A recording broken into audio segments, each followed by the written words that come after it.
I'm Diane Sayre, member of the LaRouche Democratic slate for U.S. Congress here in New Jersey. I and my associate Stephanie Nelson just participated in the last of the New Jersey Energy Master Plan hearings, and we wanted to tell you a little bit about it. And appropriately enough, we're here in front of one of the earliest iron mills in the country. You can see behind me, this was an iron mill in the 1750s, and right next to us is the Hessian Army barracks that were successfully captured by American General George Washington on the day after Christmas. So what happened in these hearings was quite remarkable. I had handed out a short leaflet which said, "Virginia earthquake proves United States must go nuclear." This had clearly caused quite a freak out among some of the attendees, although I met one of the commissioners who was quite pleased that we were in favor of nuclear energy, and a handful of closet nuclear energy supporters seemed to be very happy that we were there. But by and large, the testimony was largely a bunch of greenies. But then the excitement really broke out when Stephanie testified, provoking a number of people, one person to attack LaRouche by name, although he pronounced it wrong, and a so-called scientist from Princeton who attacked what Stephanie said as unscientific. And I don't know what's exactly unscientific about explaining the evolution of the biosphere from single-celled life to mammals, and the fact that this is more energy dense and more advanced. I mean, that's simply true, but he somehow took offense at that and said it was unscientific, and went on to basically call for people giving up on using any energy at all whatsoever, and probably would endorse Prince Philip's view that the world should only have 2 billion people or less.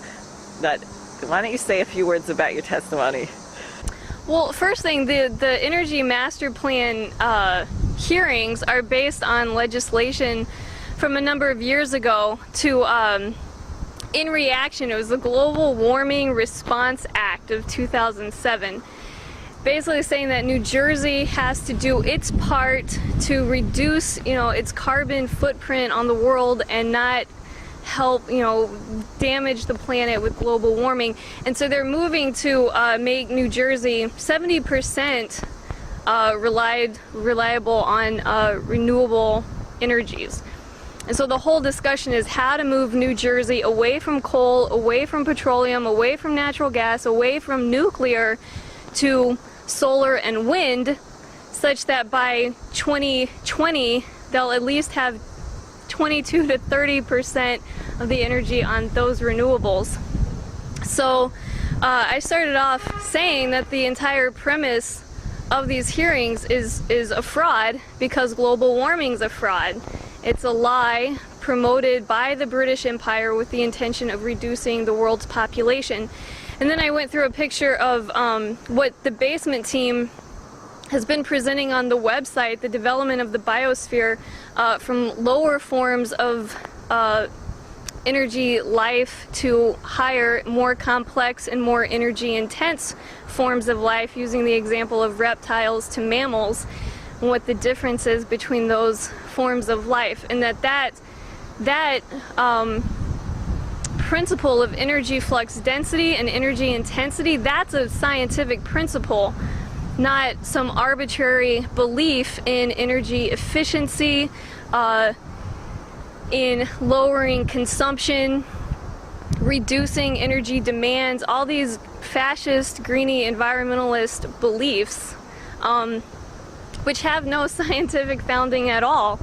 And then concluded that after 4 days, hours and hours and hours and hours and hours of boring, exhaustive testimony from various, CEOs of solar power companies about how great this is, and all their advice on how to, increase incentives for efficiency and all this kind of stuff. It was very boring, but Diane and I stuck it out for days.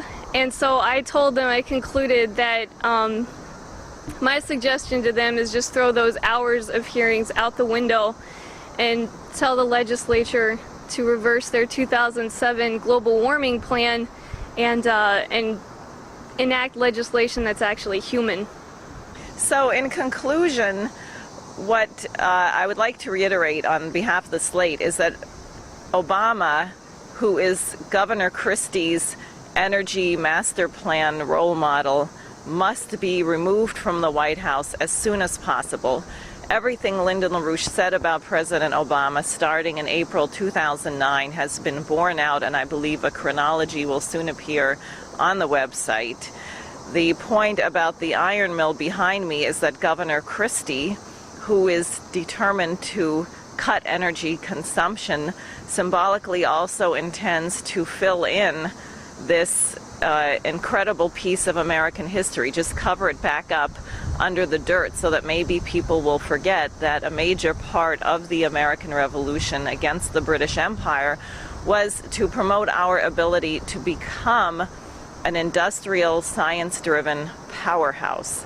So we would urge all of you to join us to smash the genocidal green agenda, remove Obama from office, get Glass-Steagall reenacted so that we have a credit system which will once again allow the United States to be a science-driven economy, and the pathway to that is through the launching immediately of the construction of the North American Water and Power Alliance. I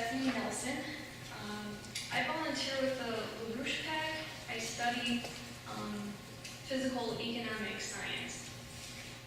And I have a lot of issues with the EMP, but I'm going to focus on just two. The first one is the very premise of the EMP, New Jersey's 2007 Global Warming Response Act. I was not a resident of New Jersey at the time, but I'm shocked that this kind of legislation found credence, because the idea of man-made climate change is a complete fraud.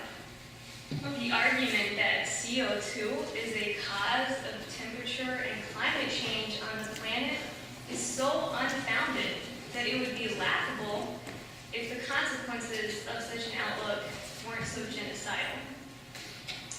Moving to incidental solar and wind energy and shutting down heavy industry will hardly even make a dent in the planet's total volume of CO2. But it will make it impossible to sustain the approximately 7 billion people on the planet. East Anglia University, a top global warming research center, has been caught lying and making up its data.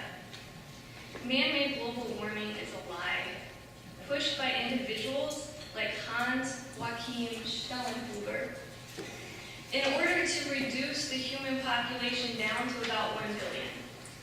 The British Empire's Prince Philip, founder of the World Wildlife Fund, has offered to be reincarnated as a deadly virus in order to help achieve this. We're talking extermination beyond Hitler's wildest dreams.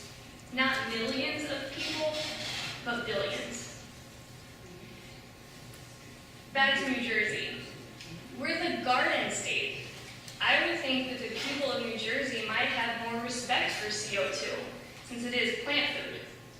If you want a green planet with lots of plant life, you're going to need lots of CO2. Now, the EMP and global warming bill are riddled with all kinds of false assumptions, but I'm going to take up the notion of efficiency. If you look at the real progress of nature and of the biosphere, there seems to be, in an environmentalist's terms, a lot of inefficiency. Take the case of mammals, who replaced reptiles as the dominant animal type several million years ago. Reptiles are like solar panels. They sit there, absorb the energy of the sun. They don't do a lot, and they don't consume much food. But mammals, who were preferred by the biosphere, have to consume a magnitude more food to sustain the same amount of bodily material as a reptile. For example, a lizard absorbing a certain amount of food uses 85 to 90% of that for metabolism, leaving 10 to 15% for creating a mammal of the same size and weight, say a mouse, for its absorbed food. 97 to 99% is used up in metabolism, and only 1 to 3% is left for the creation of new biomass. That seems pretty inefficient. So over hundreds of millions of years of development, up from single-celled organisms to soft-bodied animals, through the development of skeletal, respiratory, nervous systems, from amphibians to reptiles up to mammals, as well as the more complex and energy-dense plant life that has developed in order to sustain these more complex, energy-dense animals, you see that these biosphere systems have become more energy-intensive. Nature has chosen time and time again life forms that an environmentalist would consider wasteful and inefficient, that aren't at all concerned with minimizing energy loss and actually need to consume more and more. The human species, which is a qualitatively exceptional mammal, should do the same. Not reduce its energy demand as the EMP prescribes, but create and consume more energy-dense resources, such as nuclear fission and fusion. That energy source could be used to drive the most intensive economic activity, such as high-speed rail, modern agriculture, and human spaceflight. Since the EMP, conceived as it was, might as well draft a proposal for the whole biosphere to reverse back to the reptiles, or maybe amphibians, or even back to single-celled organisms. This board should throw all these hours and hours of hearings out the window and go tell the New Jersey legislature to draft policy and legislation that's actually human. Thank you. Questions? No questions about that? David Sims?